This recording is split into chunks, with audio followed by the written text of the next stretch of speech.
Good afternoon, Dr. Robert White, and I am an instructor of African American Humanities at Alabama State University. I've been here for 26 years and really enjoy teaching about our history and our culture. And one thing that I can say is that our young people really have no academic clue of who they are.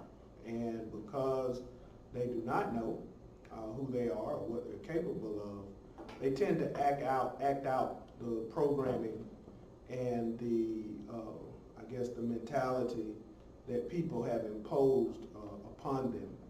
And so basically in this course what we do is we use the literature of African American people, different scholars, European people, to discuss the African American experience. And so today I want to talk to you about a paradigm that we use called the 4 elements of self-knowledge. And so when we begin to discuss history and we begin to discuss the human experience, we have to understand that we begin with the self. And so a lot of people have not been taught on how to do self-analysis, self-actualization, and they get lost in the educational process because they're taught to learn about other people and other things without appreciating who they are. So knowledge begins with self, and it is a part of one's culture to teach one how to answer questions about who they are and from whence they come. So I'm going to go to the board, and you see that we have in the background a board that has the topography of the continent we refer to as Africa, right? Well, Africa is not the original name for the place, and understand that there's so many different changes that have taken place between now and ancient times, which pretty much confuses things. But with all of the research that is available, we are able to dive into our past and get some understanding. I want to read to you first an excerpt from a historian. His name is Flavius Josephus, and the title is The Complete Works of Josephus. And he's talking about the Greeks and the impact that the Greeks had on what was then the African culture and the culture of the so-called Middle East and so forth. And he says this, he says, "And they were the Greeks who became the authors of such mutations, for when in after ages they grew potent, they claimed to themselves the glory of antiquity, giving names to the nations that sounded well in Greek, that they might be better understood among themselves, and setting agreeable forms of government over them as if they were a people derived from themselves." So Flavius Josephus identified and saw what the Greeks were doing, which was basically not only changing the names of the areas where they conquered, but they were also rewriting the history to make them look good. And so that's what we're dealing with now. We're dealing with more, as what W.B. Du Bois said, propaganda than we are history. And so that's what makes things confusing. So we're going to get to the board, and hopefully when we get finished, you'll be able to better understand what it takes in order for us to do research, in order to identify who we are as a people. And when I say we, I'm talking primarily about African American people, because the course that I teach is on the African American experience, okay? So we have not been taught basically how to identify who we are as a people, and seldom are we introduced to information that gives us a hint of who we are, and that's very important. So while we're in a culture of selfies, and taking selfies is something that is very popular, we have not been taught how to write our biographies, which means that we can take pictures all day, but we don't know how we look on paper, right? So there are 4 basic questions that we begin to ask ourselves, and this is a part of what people call consciousness, or being, as we call, woke. We hear that term a lot. Well, what does it mean to be woke, right? What does it mean to be aware? Well, it means to be conscious, right? And what you're conscious of is you're conscious of events and circumstances that have shaped your world. And when we say your world, we mean your worldview. How you look at the world and how you think the world looks at you. That's important because when it's time to talk about the way people act, we have to associate that with the way people think. And so if they have not been taught how to think properly, naturally, they're not going to know how to act properly, correct? So when we talk about knowledge of self, there are 4 fundamental questions that we ask, and this is a never-ending process, right? These questions will echo within the consciousness of the student from here on out, and this is what anchors the student to the chair. This is what will encourage the student to appreciate the giver of knowledge, who historically is mama. That's where we get the term alma mater from, because the mama is the one who basically begins the educational process by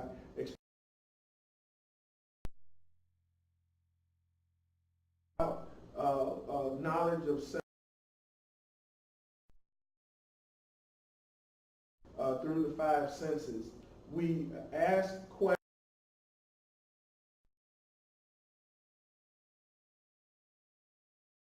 The first question we ask ourselves is, what is our origin? Does this information tell me about where I'm from, right? Our origin. Categories of asking the question about origin, right? You have first your geographical point of reference. And we have a map of Africa here because historically speaking, genetically speaking, anthropologically speaking, human civilization begins in here, this region here.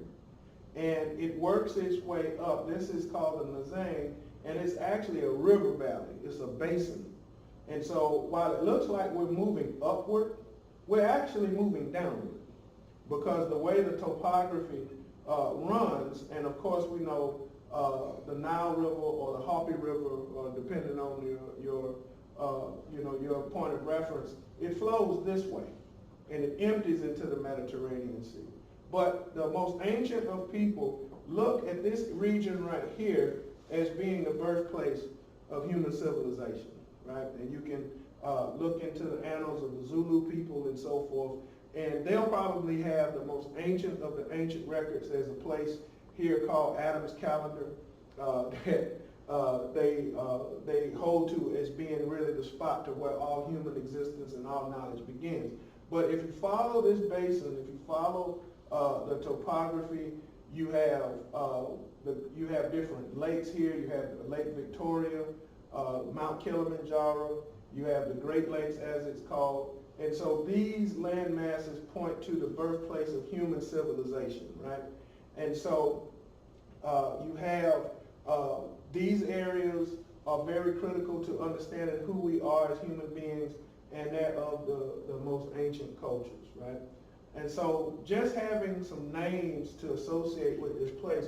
One name is Kemet, K-E-M-E-T. That is a name typically associated with this region right here, which this is actually a circuit, is where we get the term chemistry from, right? And does it mean black? Yes, but it means it's a process, right? The people were very descriptive in ancient times, and this word, the Greeks couldn't pronounce it like it was supposed to be pronounced, but this is the close that we can get to it. So what you do is you take the vowels out and you get KMT. In the Bible, it's called Ham or Ham. Ever heard of that guy? Mm-hmm. Ham in the Bible? Okay. Well, these land regions of Babylon, Canaan, Put, and Mizraim, and so Cush, Babylon becomes an offspring of Cush. All of these are the most ancient of ancient cultures, and these were cultures that were founded by black people, right? So you have Kemet, and we're just going over a little bit of this because we don't have that much time. Kemet has to do with the relationship between the soil, the sun, and the skin of the people. This forms a circuit, right?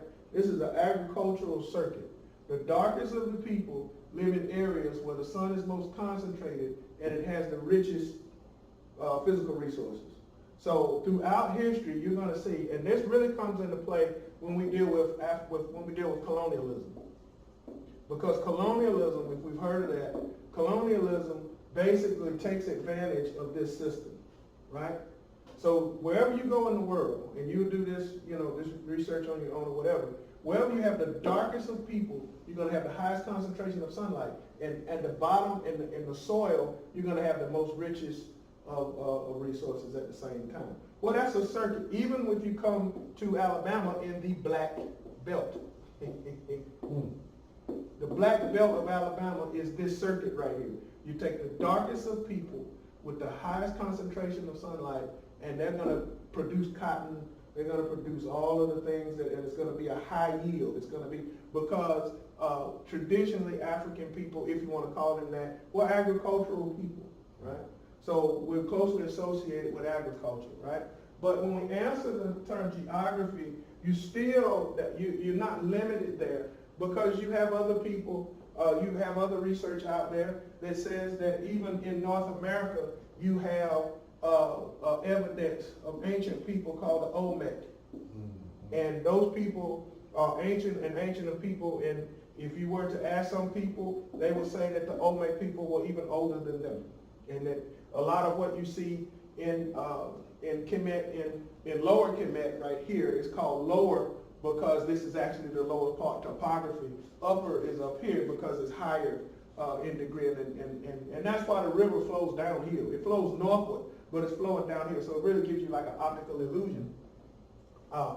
But you have some people, you have different research that shows that the Olmec people had just as much technology. They had the pyramids, they had the calendars, they had the cosmology similar to the African people, and that's a mystery, as far as the population of the earth is concerned. So you have multiple responses when you talk about geography, right? When we talk about origin. Well, you also have, when we're talking about origin, you also have who your parents are, or who your ancestors are, right? And here you get into migratory patterns, migration, right? That's a big topic today, isn't it? Well, it's always been a big topic. Migration has always been an issue because people move. You have migrations from here this way. You have migrations due to the transatlantic slave trade from this way across the Sahara this way. So you're going to have population shifts. Ethiopians were seafarers and they would travel throughout the world. You had kingdoms over here that were seafaring people and they traveled everywhere. So you had migrations of people constantly. So knowing who your ancestors are is important because your ancestors connect you to wisdom. Okay? So you ask people what is called an epistemological question. What is your origin? What is your knowledge base? Typically, people who are conscious or woke are going to say the ancestors, right? Because the ancestors had a good idea of the relationship between human behavior and what happens to you, right? The ancestors, there's a book called Ancestors Are Not to Blame, which basically talks about the origin of knowledge, right? Where does it come from? Is it something that you learn through trial and error, or are you taking someone's word for it whom you trust, right? So cultures are based mostly on ancestral wisdom, at least the ancient cultures are. And so, you always want to ask yourself the question, whose wisdom are you following, if any?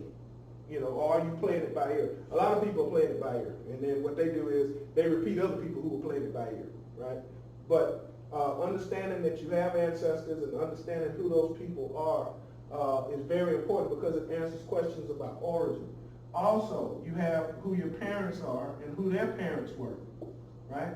This is very important because this has to do with biology. We have a biological point of reference. I'll put this down here. We have a biological point of reference.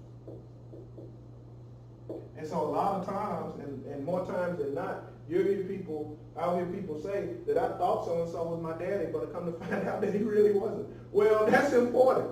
That is important information because when you go to a doctor and you start getting a certain age, I'm 49, trust me, stuff starts going wrong, and the doctor starts asking questions, and one of those questions is, who are your parents? And he or she is asking that question because he wants to know what it was that they suffered from. Who are your grandparents? What did they suffer from? Well, if they had it, you're probably going to have it. Or the chance of you having it are so and so and so. So knowing who your parents are is very important. And knowing who your parents are, and I often ask students, how far back can you go? So and I'll say this right now, in this whole process, regardless of how far we go, your great-grandmother, your grandmother's scrapbook is probably the most valuable textbook you can have. Even if you don't know who those people are, even if you just see their pictures, hopefully in later lectures we'll show how to take a picture and glean information, just from a photograph, right? So, one of the places you can start in answering these questions is you can start with your relative's scrapbook, right? Your mom, maybe you inherited pictures and so forth, right? So knowing who your parents are is important, and knowing where they came from, is important. My dad was from Gadsden, Alabama, and my mom was from Chattanooga, Tennessee, right? So when I'm going to Gadsden, Alabama, do you think I don't go to the neighborhood that my dad lived in and maybe get out of the car and walk down the street that my dad walked down when he was a little boy? And then, when you're walking in somebody else's neighborhood, you're going to attract attention. And they're going to ask who you are, and then you tell them who you are, and then they get that ghostly look on your face because they remember when you were a little boy. When my dad would bring me to his hometown and meet all of the people that he grew up with. Well, the last time they saw me, I was a little boy. Now I'm a grown man. And naturally, that's when they run back in the house and start hopping on the phone. Guess who's standing in the yard? Guess who's here? You need to come see this boy. You need to this, that, and the other. So what do you think that does to them? You see, to see you all grown up now. What type of inspiration does that give to those people whom you haven't had contact with in maybe 30 some odd years, but they're still hanging on, and they remember and they see you now? That's because within our African culture, if you know your origin, then, and I have limited space, you can return.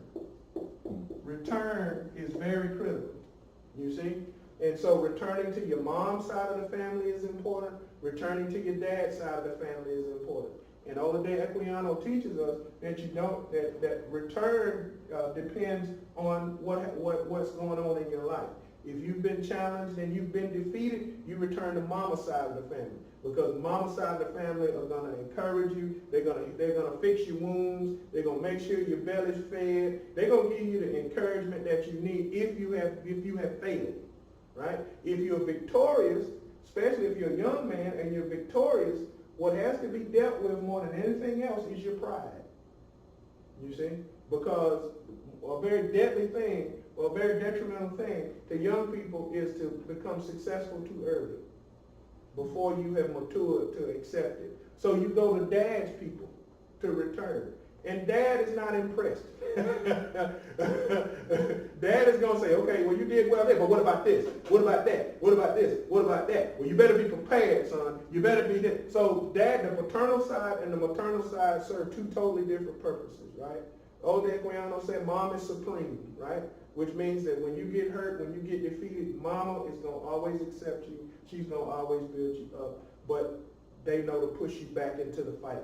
You can come back and visit, but you can't stay. There's something that you're facing. There's something that you're running from. And you've got to face whatever it is that you're running from. You see? So knowing who your parents are is very important in having that relationship. Now, your biological point of reference is important too, because a lot of times this culture will teach you that your relationship with your parents is the ultimate thing when we're talking about identity, right? Well, we have origin. We're answering the question of origin on so many different levels, right? And they're not all the same levels. Now, you notice here that each one of these points, and we can put points all on the board, is a different course that you'll take in college. You see? But how many people who are sitting in a classroom know that if they're sitting in a biology class, that they are gathering very critical information about their what? Their origin. If they're sitting in a geography class or an anthropology class, if they're sitting in, we can put philosophy up here because you always, whenever you want somebody to understand you, you say, you know where I'm coming from, right? Well, if you're sitting in a philosophy class, how many of us look at that as answering the question of origin? So, you'll say a class is boring purely because you haven't been taught how to use the information that they're giving you. That's a part of what Carter G. Woodson called the miseducation of the Negro. It's the fact that the Negro has never been taught what to do with the information that is being given. Do we understand that? Yes, right? So he or she can be bombarded with a whole bunch of information, how to find the hypotenuse of a triangle, but they don't understand. Our young people might not understand that learning how to find the hypotenuse of a triangle is critical to you solving a problem in your everyday life. Because all geometry is philosophy. As a matter of fact, you used to have a doctorate of philosophy when you were, so because of the interrelationship of the two. So the geometric shapes and all of those are figures of thought, right? The angles, 90 degrees, 360 degrees, whatever more than 360 degrees, but all of those degrees represent, all they are different paradigms of thinking, right? So a lot of people don't know that. Well, all of that is a part of our learning. So in the biological point of reference, we are the essence of two natures, not one. When we look at ourselves biologically, we are the coalescence of masculine and feminine, right? And so our nature and our gender, our sex, is not the same thing. They're different points. But biologically speaking, we got a certain amount of genetic information from our mama and a certain amount of genetic information from our dad, right? And so biologically speaking, that's the case. And so while mom and dad might not have even intended on creating a child when they were doing what they were doing, who knows where mom and dad's mind were when they were conceiving a student, when they were conceiving someone, right? And I always tell my students, who cares what they were thinking? That's not what they were thinking. Whether a person was intended to be born or not is irrelevant when we come to the question of consciousness, when we come to the question of self-existence. And I'm going to show you why. Because at the mental level, or at the level that our parents were, and I'll put it like this because, this is something we can appreciate, parents tell kids all kind of bad stuff. And then sometimes that bad stuff hurts them until they get knowledge of self. When you get knowledge of self, when you begin to do this, it's hard to hurt your feelings because you're not sensual anymore. You don't have your feelings on the sleeve. You're not looking, you're not crying every 5 minutes because somebody hurt your feelings because you have an understanding of who you are, right? So let's say mom and dad have a one-night stand and conceive, Junebug. Well, Junebug finds out that he was not a product of the affection between his mom and his dad. He was a byproduct of their lust for each other, right? Okay, well, psychologists say, like Freud or whatever, you should hate your dad. You should, your mom's a whore, so, you should hate her. And because they did what they did, that's why you're going to have a screwed up life. Well, when you study Freud's psychoanalytic theory, it's based off of something that the Africans didn't even appreciate as being significant. Meaning this right here. While mom and dad might not have given a care about whether they were producing a child or not, at the biological level there was complete agreement. Which means that if we understand biology, we'll know that the egg sits on her throne and she can interview suitors for quite a long time, right? And she's waiting for the right one.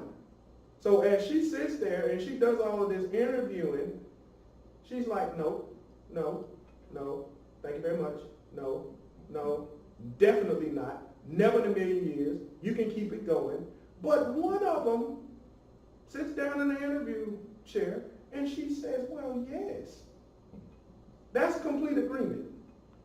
The egg agrees that the sperm should go in. Now, at the tail of the sperm is the semblance of the mitochondrial DNA of the mother. So you have a mother actually pushing the sperm, who is the son, and says that's the one. So you have two women who are actually agreeing. You see, it's complete agreement, right? And so in Proverbs 31, you have a mother giving wise counsel to a son on what to look for in a good woman. That's a biological paradigm. You see?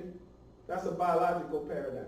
Because while there is no mitochondrial DNA in the sperm itself, there is in the tail. So that little wiggly thing that's going, yes. Well, what does this tell us? That all of this has a purpose. That all existence has, and there's nothing accidental, you know. And so you have agreement at the biological level. The sperm and the egg come together, and the sperm and the egg both agree that they both have to cease to exist in order to bring this new creature in. So there's an agreement. They both say, okay, I'm going to die individually, and you're going to die individually, and we're going to become something totally different. It'll be some of me, but it'll be different from us, but it'll be the coalescence of us. So that's an agreement to cease to never exist again, to bring this person into the world. So a child, when they're looking for want and meaning in life, when they're looking for purpose, they may be looking at the wrong level. They may be looking at this level. So what if mom and dad don't care about you? You need to figure out what the sperm and the egg were thinking, not what mom and dad. You see the difference? There's consciousness at all of these levels. You see, so nothing is haphazard, right? So those are some of the aspects of origin. And yeah, naturally we're flying by this, right? I mean, you know, this is like a little condensed thing. And our whole purpose is to get you to begin to do research on your own and begin to think on these things and ponder on these things, okay?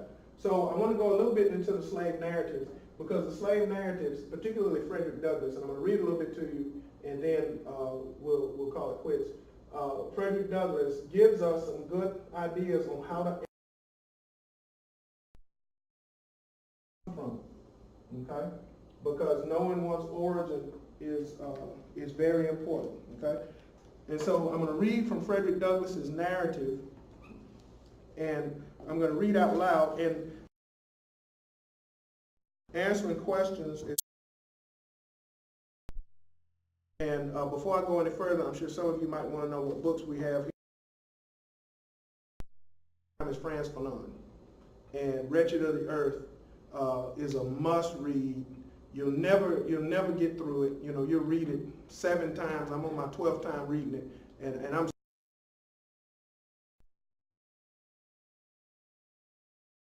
I mean, it's some very good stuff, and he's very upfront and very forthright in his writing. Wretched of the Earth, Franz Fanon. W.B. Du Bois, The World and Africa is a compilation of his essays. Very awesome book. Please get it. W.B. Du Bois is one African American scholar who definitely has been downplayed, and his work has been downplayed. But a lot of what we call African American studies and those types of things, Black consciousness, comes from Du Bois, and particularly his work with Africana, trying to compile, you know, a comprehensive treatise of the experience of African and African American people. One heck of an accomplishment, or one heck of an attempt.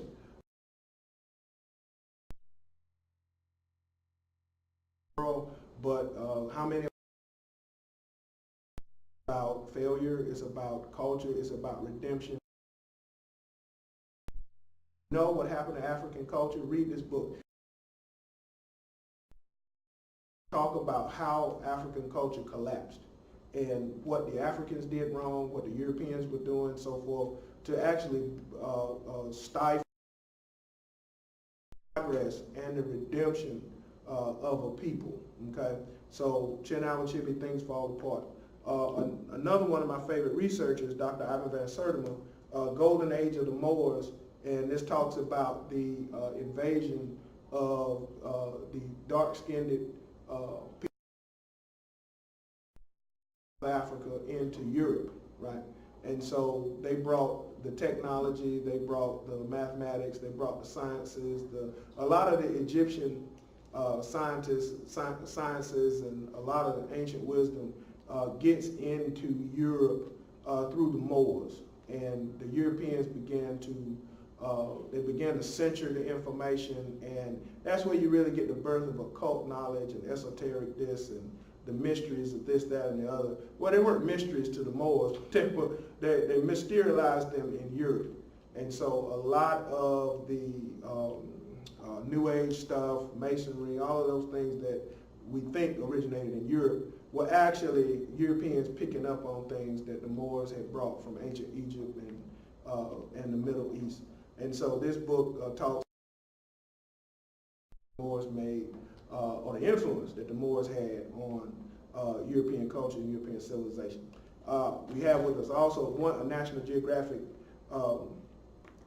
magazine here, and it says 4 million-year-old woman, and you see the colors of the woman's hand, which is black. And so this is one of the articles that talks about human development beginning and maintaining itself in Africa. There's also another book by Spencer Wells called A Journey of Man that talks about that. Also, we have our so-called classical historians and so forth, like Hegel, George W.F.L. Hegel, the philosophy of history. And that's important because, first of all, it is pretty arrogant to even title a book The Philosophy of History, as if you actually have information or have access to the complete record to even make a book of this title. But what it does is it shows the prevailing attitude that a lot of your historians had toward African people, right? He doesn't devote a chapter to it. He mentions Africa in the introduction. And so basically he has nothing positive to say. And what I will do is I'll read point number, because I enumerated his points, and I'll read point number 10, and it's at the end of his introduction, where he says, at this point we leave Africa, not to mention it again, for it is of no historical part of the world. It has exhibit. So that's Hegel. So if you have historians who are Hegelian in their philosophy, basically what they're saying is that black people have never contributed anything meaningful to the human record. And we've got enough books and we've got enough knowledge now to totally refute that. So what do you do with someone who makes careless statements like that, who is regarded as one of the top historians or the top philosophers of our time? Well, what you do is you shelf them. You do, because their statements are outlandish, okay? So I want to read to you a little bit of Frederick Douglass. Frederick Douglass's narrative, there are two slave narratives that are my favorites. One is Frederick Douglass, the other is Harriet Jacobs. And we learned so much from them.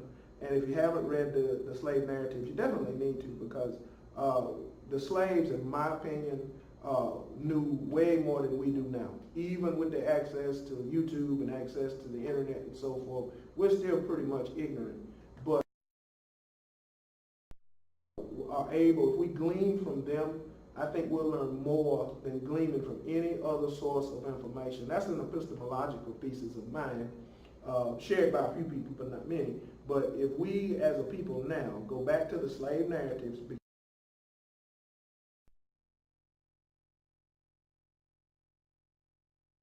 understanding of where we are now as a thinking people, right? As opposed to going all the way back to Africa and trying to work our way up. You'll never get there. You'll never get to now if you do that, right? So there are different conversations that are had about where do we start. Well, I start with the slave narratives, right? And I work my way forwards and then backwards. I start with the slave narratives, and then around Jim Crow period, I have a dual approach in beginning with the South during Reconstruction and West Africa at the same time. And so I teach African colonization and the African independence movement and the civil rights movement and Jim Crow in tandem. So you'll know what's going on both sides of the ocean. We don't understand or appreciate the relationship between the struggle of African American people in America and the struggle of African people, particularly in West Africa, against European and Islamic colonization. So an understanding of both is critical. So Douglass says this. We'll go a little bit and then we'll stop and I'll give you information on how you, if you have any. So he begins by saying, I was born in Tuckahoe, near Hillsborough, and about 12 miles from Easton in Talbot County, Maryland. He says, I have no accurate knowledge of my age, never having seen any authentic record containing it. So Douglas did not know how old he was. And that's very important because he says that by far the large part of the slaves know as little about their heritage as horses know of theirs. And it is the wish of most masters, within my knowledge, to keep their slaves thus ignorant. So Douglas says that he had no knowledge of his age, nor did he know of any other slaves that did. So let me ask you a question. How do a population of people who do not know how old they are, how do they act? How do they relate to?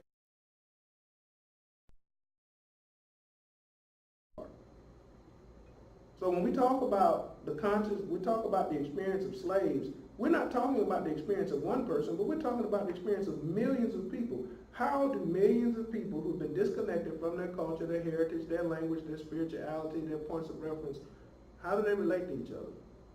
And how long does it take for them to begin to develop a very negative attitude toward themselves? Thus, we get the term black, right? Black is a legal term. When you look at Black's Law Dictionary, it will define for you what it is. A black person has no existence. So Douglas begins his narrative, chapter 1,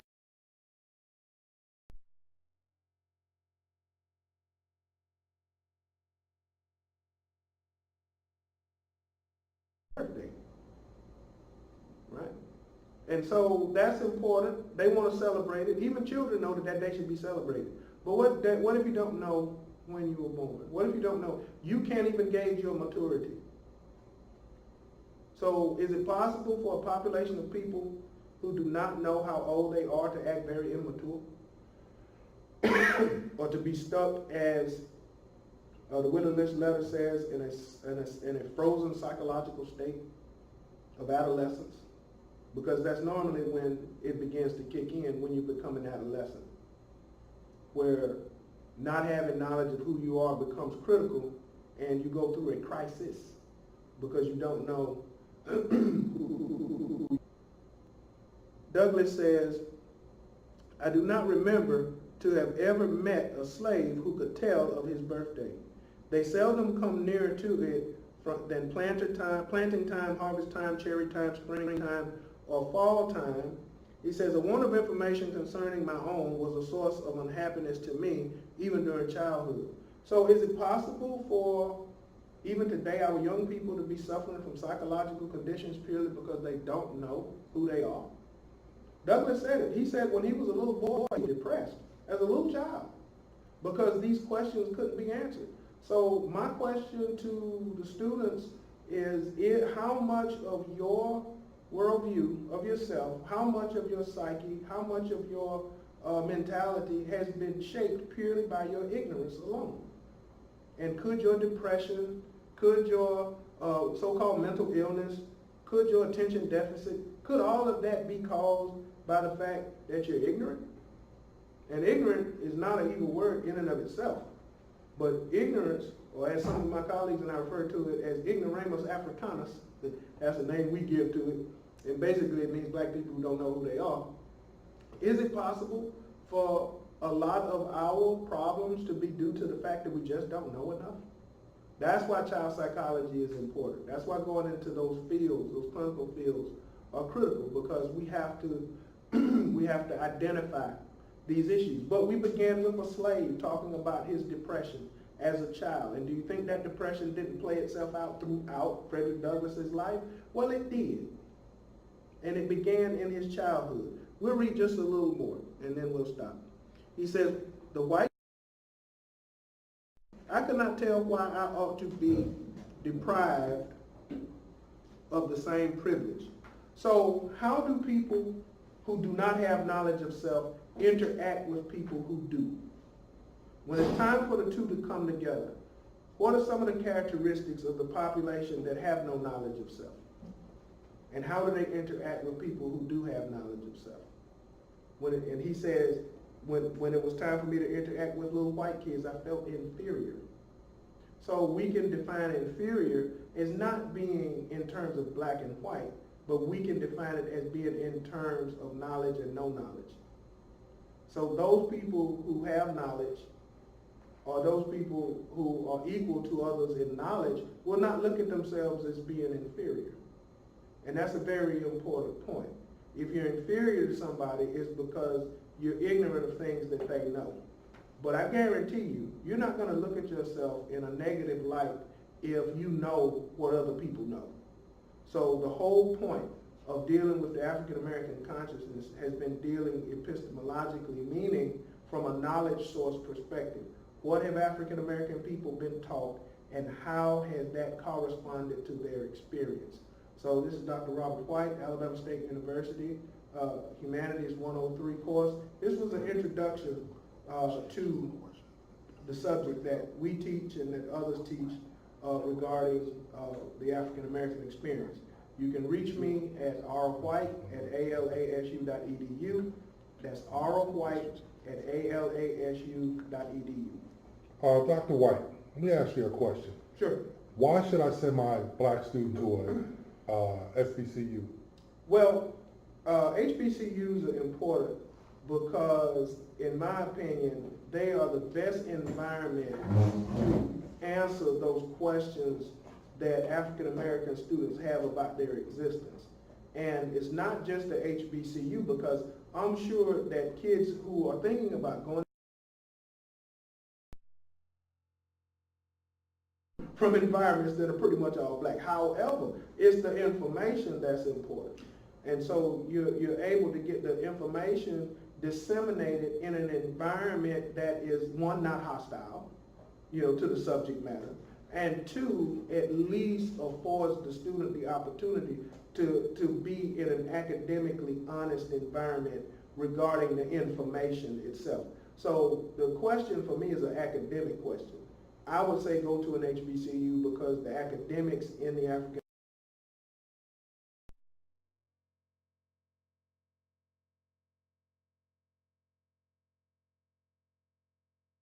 as partially geographical. And I'm just curious about how that factors in for someone who is African American, who's a part of the African diaspora, but doesn't have any direct connection to Africa themselves. Right. Well, the direct connection to Africa themselves is biological. It's genetic.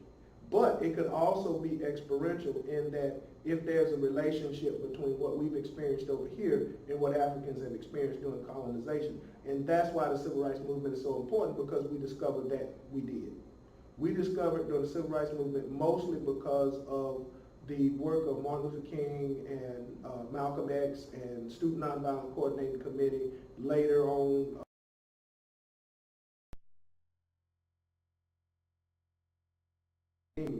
and they also, like James Farmer and others, were able to create the relationship, draw the nexus, to show that the experience is not, or the origin is not only skin color, it's not just the way you look, it's not only biological, but it's also experiential, right?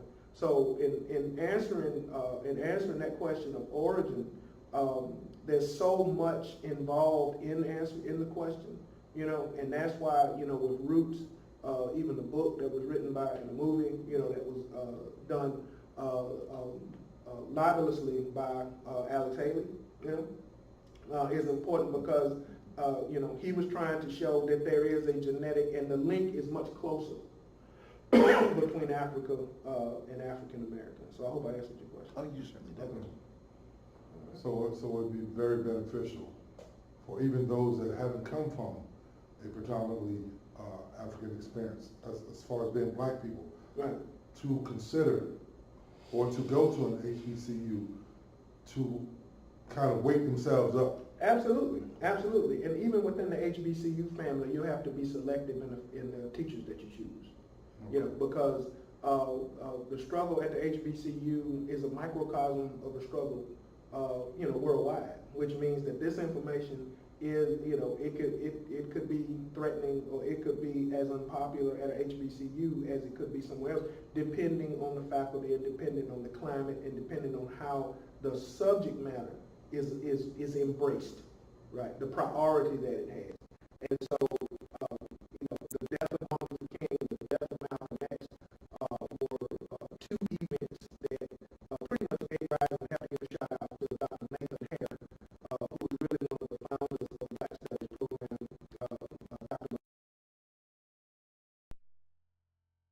because it's critical for us to examine as a culture our history and our heritage, because the traditional paradigm is that we don't need it. Because you'll hear people say, why do I need to learn that? Or why do they need to learn that? That's not going to help them get a job. Well, why is China and why is Germany and why is the rest of Europe investing hundreds of billions of dollars in Africa? And you're telling me that I don't need to know the relationship? Why is China in West Africa now? China has always been in West Africa because China, along with Russia, assisted West African countries in liberating themselves from the Europeans. So that relationship is not new, it's old. It'll eventually bring you to the present because of the relationships that are there, right? So you can't talk about the assassination of Martin Luther King or Malcolm X or Bobby Hutton, or you can't talk about, those murders without talking about the murder of Patrice Lumumba. Yeah. You can't, talk about Fred Hampton's murder without talking about Steve Biko, Chris Hani, and all, because they were all murdered for the same reason. Yeah. The African presidents, Omar Marshall and Amilcar Cabral and Thomas Sankara and Maurice Bishop, all of those were African presidents that were assassinated. Why were they assassinated? They were assassinated because they were coming up with economic paradigms that were contrary to Western interests. And we can also ask the question,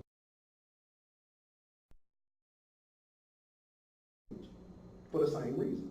Mm-hmm. And so even now, jet black Africans are being enslaved in Libya because of the destabilization that the NATO forces caused, allegedly liberating Libya from Gaddafi himself, you see?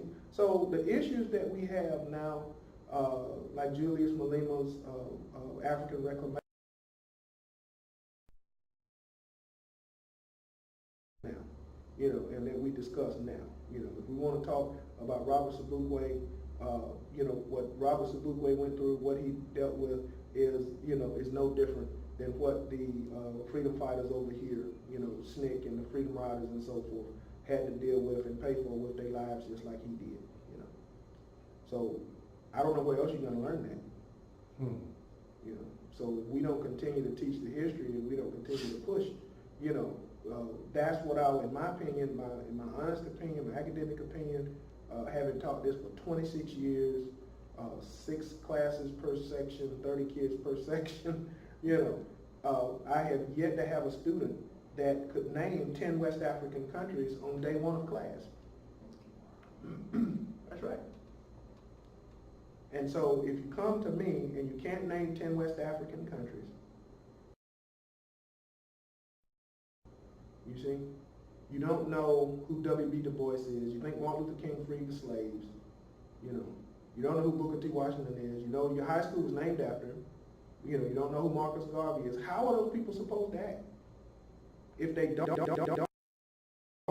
they're supposed to act exactly like they're acting. So that's why we're not prejudiced toward our students. We're not ashamed of them, because you can't help people. You can't teach people that you're ashamed of. We're not ashamed of them in any way, shape, form, or fashion. But we do understand that they're coming to us critically disadvantaged, academically, critically, having not understood even some of the basic topography of where Africa is. Where is East Africa? Where is West Africa? Where's the South? Those questions. But if you have not been, if you have graduated from a high school that never made it mandatory, why would you know? If you went to a church and it was not explained that Hebrew people were dark-skinned African people that migrated from around 4 continents, You know, our people have never been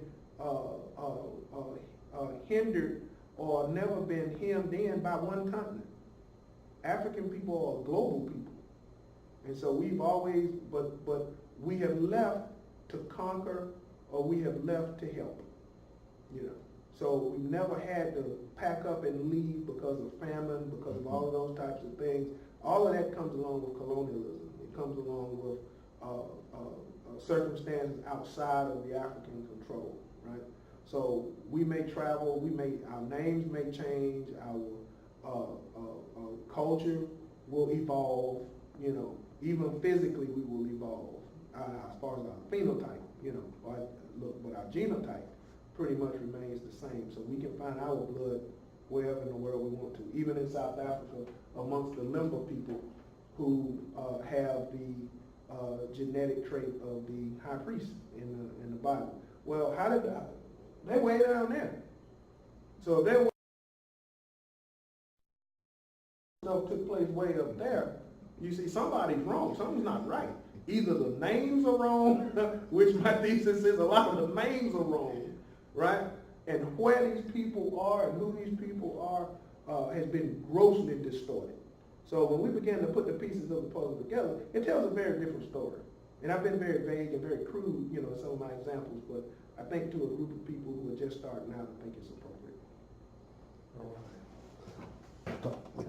Dr. White, I thank you very much. Hey, thank you, man. You know, Hope I helped. this is Real Talk with Herschel. We're moving our communities forward. We have to support men like Dr. White that are helping our young people learn their heritage and learn their origins. Because if you don't know where you're from, you really can't go anywhere. Right. So I ask that you reach out to Dr. White. You send your children on tours of these HBCUs and stay involved with your children. Dr. White has opened his doors up to us and anybody in the community that needs help. So we have to use the resources that we have available to us. So some of those people down in Wiregrass and Western Alabama, reach out. There are lots of Dr. Whites out there. We just have to find them, and we have to publicize them and give them access to our children, to our young people, some of our older folks too. Yeah, and we are mobilized, which means that we have a very tight-knit community of scholars who have been tried and tested, you know, and have gone through the research methods and have, you know, because, you know, when we stand up and talk about these things, we have to be able to back them up. And at the same time, we're not arguing with people, we're not trying to, you know, get one up on people or make people look bad or debunk or refute anybody on anything. We are just of our people who have not been exposed to particularly African American literature, to pick up a book and start reading about yourself. So we stand ready to help. So thank you, Brother Herschel. Appreciate you, Dr. White, and always all power to the people. All right. All right.